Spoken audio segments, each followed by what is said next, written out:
Hola, ¿qué tal? Bienvenidos a nuestro tema número 3, que se hace llamar la ley de los impuestos al valor agregado y sus reglamentos. Lo que vamos a ver solamente en esta sesión es una pequeña parte, digamos que el capítulo 1 y 2 de manera muy resumida, porque sinceramente no nos daría tiempo de revisar todos los capítulos. Bueno, además de que solamente es un conocimiento general sobre lo que nosotros vamos a conocer. Lo que pretende el tema es que ustedes conozcan la estructura sobre la ley del impuesto al valor agregado y que a su vez esto nos permita a nosotros poder entender su vinculación con la administración y sobre todo con las operaciones fiscales que nosotros realizamos de alguna otra manera. Entonces, bueno, pues sin más que agregar, vamos a comenzar. Y repito, no es todo el capítulo número 3, perdón, no es todo el capítulo 3, solamente son los primeros dos subtemas. Y entonces, bueno, pues ahora sí, comencemos. ¿Vale? Y entonces, lo que nosotros vamos a ver primero que nada es la estructura. Y dentro de la estructura, si se dan cuenta, tenemos 9 capítulos, de los cuales nosotros solamente son ellos los impuestos, la ley del impuesto agregado y cómo participa cada estado con la federación. Porque recuerde aquí que nosotros, al ser un estado federal, bueno, una nación federal más que un estado, una nación federal, nosotros recogemos las participaciones de los estados y luego se las regresamos a través de presupuestos. Eso que no se les vaya a olvidar. Entonces, esta básicamente es la estructura con la que nosotros contamos y sobre la cual, bueno, pues nosotros vamos a desarrollar toda la materia de impuestos o de IVAs que se cobran y que se desarrollan como parte de una estrategia de impuestos. Y como les decía, solamente vamos a hablar del capítulo número 1, que se refiere a las enajenaciones. Y aquí tengo que ser muy exacto y muy claro, porque en la ley no se puede interpretar. No se puede interpretar el artículo, se tiene que leer tal cual. Esa es la obligación, y una vez que has leído el artículo, ahora sí podemos pasar a la interpretación ya en materia de impuestos, perdón. Y esto se refiere prácticamente a todas las leyes y los reglamentos. Entonces, primero lo leo y luego hago una pequeña explicación, porque la verdad es que no deja mucho margen a no entender. Entonces, el artículo número 8 dice que para los efectos de esta ley se entiende por enajenación, además de lo señalado en el Código Fiscal de la Federación, el faltante de bienes en los inventarios de las empresas. En este último caso, la presunción admite pruebas en contrario. No se considera enajenación la transmisión de propiedades que se realicen por causa de muerte, así como las donaciones, salvo que éstas la realicen empresas para las cuales el donativo no sea deducible para los fines del impuesto sobre la renta. ¿Sale? Entonces, una enajenación no es otra cosa más que la adjudicación de algún bien, de alguna propiedad, de algún inventario que se tengan por parte de las empresas y que se puedan vender a un tercero, o el gobierno en materia de impuestos los requiera, ¿no? Entonces, ese es el artículo número 8, en el cual decimos que las enajenaciones no son la transmisión de propiedades. Esto es, si yo quiero cederle mi propiedad a mi hija, a mi hijo, no el gobierno no tendría por qué inmiscuirse, y de alguna otra manera, bueno, pues ahí no habría ningún problema, ¿no? Y también cuando hacemos donativos, estos no tendrán un valor tributario, esto es, no pagarán impuestos, y por eso el famoso Teletón, que bueno, no vamos a ahondar más en ese tema porque creo que se ha discutido muchísimo. Vamos a establecer el artículo número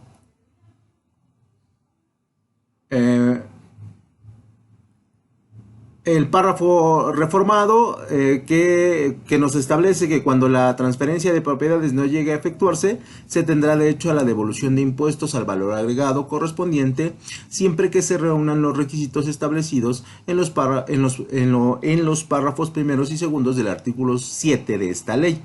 ¿Sale? Que evidentemente no hemos checado. Cuando se hubiera retenido el impuesto en términos del artículo 1 al tercero, la ley no se tendrá derecho a la devolución de impuestos y se estará a lo dispuesto en el tercer párrafo del citado artículo de esta ley. ¿Sale? Si nosotros hacemos enajenaciones por venta de bienes, evidentemente tendremos que pagar un impuesto por la venta de ese bien, sobre todo, evidentemente, si somos empresas. Si somos personas que tienen una casa, bueno, evidentemente ahí las leyes son un poco distintas. Después tendremos que el artículo 9 no se pagarán impuestos en la enajenación de los siguientes bienes. El sueldo, desde el punto de vista del mínimo, no genera IVA, ¿no? Las construcciones adheridas al suelo, destinadas o utilizadas para casa habitación, cuando solo parte de la construcción se utilice o destine a casa habitación, no se pagarán el impuesto por dicha parte. Los hoteles no quedan comprendidos en esta fracción, ¿sale? Por eso es que las casas no pagan IVA, ¿no? Pero cuando nosotros, bueno, cuando ustedes van a los hoteles, ¿no? Sí, la gente que les renta el hotel tiene que, de alguna otra manera, incorporar el precio del IVA, porque ellos sí encuentran esa facultad, ¿sale? Pero si sus casas, normalmente, ellas no pagan IVA por el uso de vivir ahí, ¿no? Pagamos otro tipo de impuestos tributarios como como el uso de la luz, como el uso del agua, como el impuesto predial, ¿no? Pero no IVA, que esa es una de las grandes diferencias, ¿no? Los libros, periódicos y revistas, así como el derecho para usar o explotar una obra que realice un autor, evidentemente quedan, no pagarán impuestos. Bienes inmuebles usados, a excepción de los enajenados por las empresas, ¿sale? Ningún edificio que tenga viviendas va a pagar IVA, pero sí las empresas que los utilizan para estos medios, o para estos fines, mejor dicho. Billetes y demás comprobantes que permitan participar en la lotería, rifas, sorteos o juegos con apuestas y concursos de toda clase, así como los premios respectivos a que se refiere la ley del impuesto sobre la renta. Cuando nosotros compramos un boleto de lotería, evidentemente no lo venden sin el concepto del IVA, ¿vale? Entonces aquí va directo. Tal vez no sean muchas, son algunas, ¿no?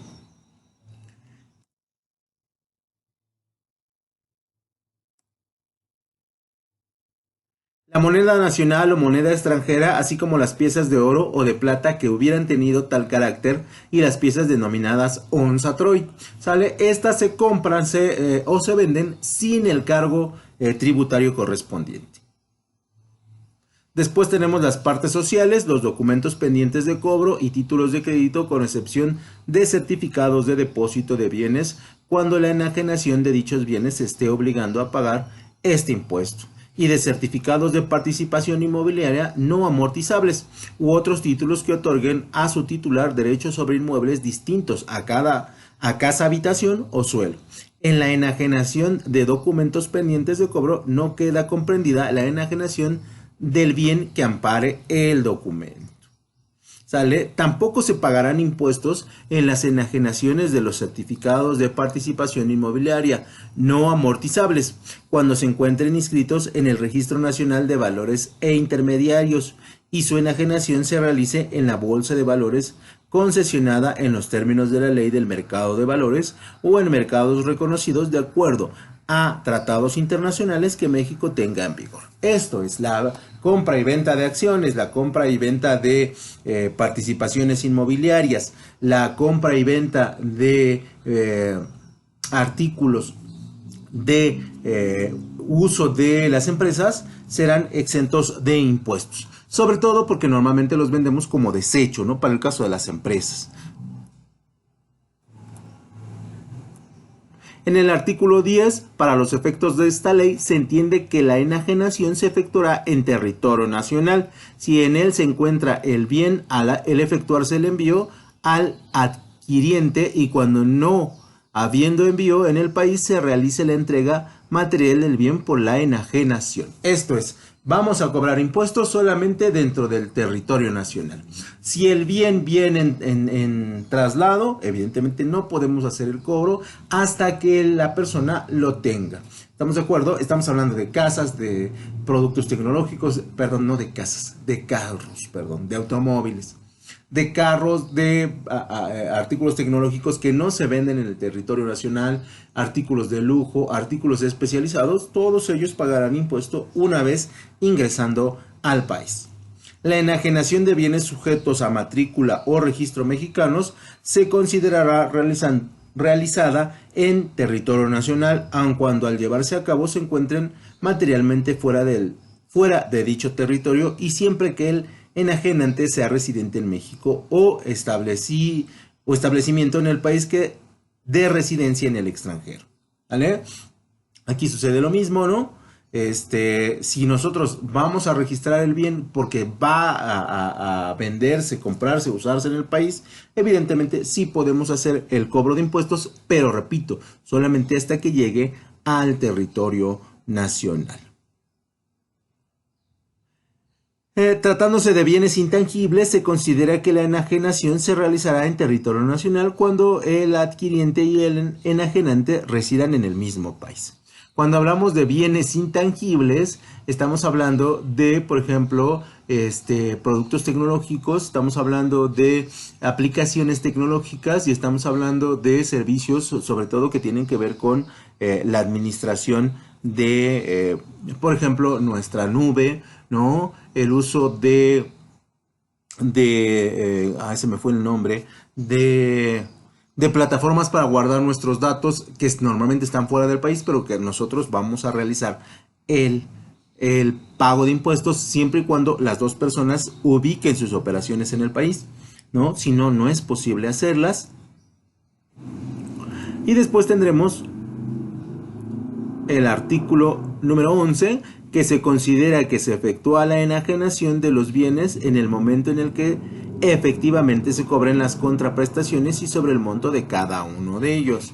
Yo no puedo cobrar impuestos si no tengo el bien, tangible o intangible, porque entonces estoy violando la ley.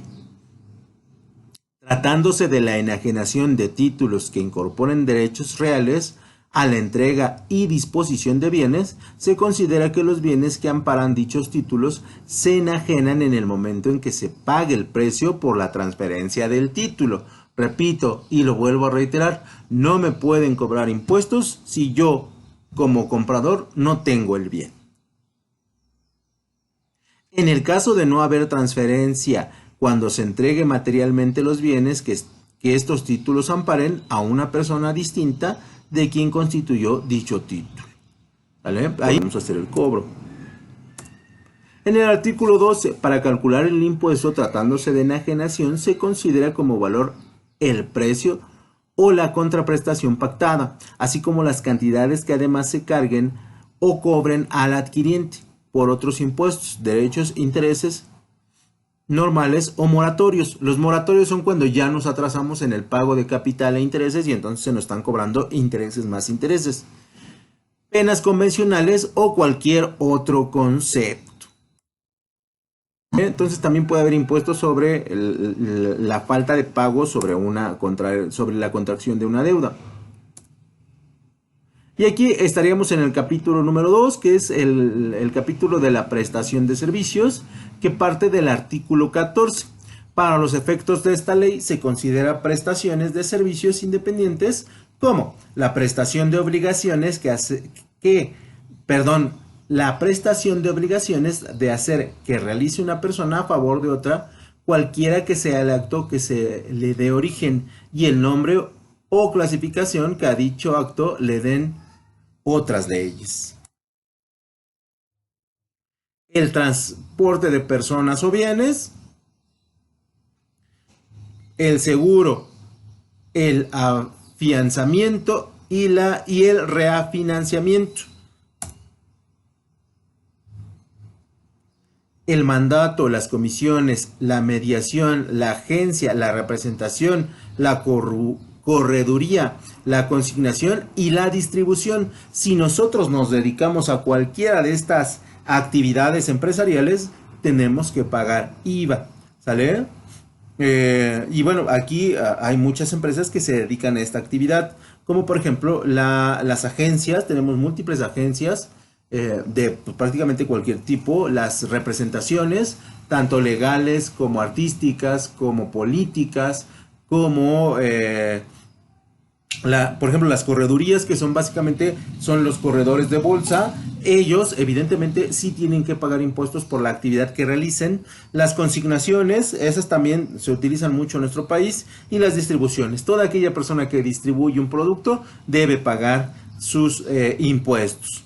La asistencia técnica y la transferencia de tecnología pagan impuestos por ser servicios. Toda otra obligación de dar, de no hacer o permitir, asumida por una persona en beneficio de otra, siempre que no esté considerada por esta ley como enajenación o uso o goce temporal de bienes. Prácticamente todo el que hace un servicio que esté debidamente registrado con su RFC empresarial tendrá que pagar este impuesto. Después tendremos: no se pagarán el impuesto por la prestación de los siguientes servicios. ¿Quiénes no deben pagar el impuesto? Los comisionistas y otras contraprestaciones que cubran el acreditado o su acreedor, con motivo del otorgamiento de créditos hipotecarios para la adquisición, ampliación, construcción o reparación de bienes inmuebles destinados a casa habitación. Si usted contrata a alguien para que le pinte su casa, no tiene por qué hacer el registro de impuesto, porque la persona no le va a cobrar impuesto porque es para casa habitación. El plomero vino a arreglarle su baño, no puede cobrarle el plomero el IVA porque es incorrecto, está fuera de la ley, ¿sale? Siempre y cuando sean para casa habitación y no para unidades habitacionales que funjan como empresas. Las comisiones que cobren los administradores de fondos para el retiro, o en su caso las instituciones de crédito, a los trabajadores por la administración de sus recursos provenientes del sistema de ahorro para el retiro y para los servicios relacionados con dicha administración. ¿A qué se refiere la ley del sistema para el retiro y la ley de instituciones de seguros y servicios sociales? No le pueden cobrar IVA por el manejo de sus fondos de inversión, en este caso la Afore. Ellos le van a cobrar una comisión, pero no le van a cobrar doble impuesto. ¿Sí me explico? Le cobran la comisión por el manejo de su fondo, pero no un impuesto o no este impuesto. ¿Estamos de acuerdo? Las prestaciones, los prestados en forma gratuita, excepto cuando los beneficiarios sean los miembros, socios o asociados de las personas de la persona moral que presta el servicio, ¿sale? Las empresas sí se les va a cobrar el IVA cuando le presten a un tercero. El caso, por ejemplo, de los préstamos personales a los trabajadores, deben cobrárseles impuestos. Si yo como persona moral le presto a una persona física, evidentemente no habrá este cobro.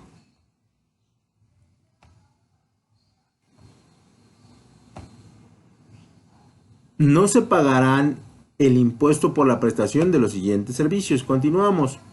Las comisiones u otras contraprestaciones que cubran el acreditado o su acreedor el motivo del otorgamiento de créditos hipotecarios para la adquisición, ampliación.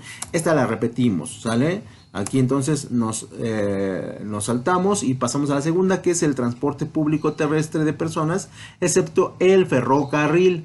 Si usted va a tomar un camión, no les cobran ni impuesto sobre la renta, ¿no? Si usted va a tomar el Metrobús, no les cobra el impuesto sobre la renta, a menos que evidentemente tome el ferrocarril, que en nuestro país es realmente muy raro, ¿no? Y es muy contado el uso del mismo. El transporte marítimo internacional de bienes prestados por personas residentes en el extranjero sin establecimiento permanente en el país. En ningún caso será aplicable lo dispuesto en esta fracción tratándose de los servicios de cabotaje en el territorio nacional. En el artículo 16, para los efectos de esta ley, se entiende que se presta el servicio en el territorio nacional cuando el mismo se lleve a cabo total o parcialmente por un residente del país. La señora que me corta el cabello no me va a cobrar un IVA por lo mismo, ¿no? O sea, es entendible.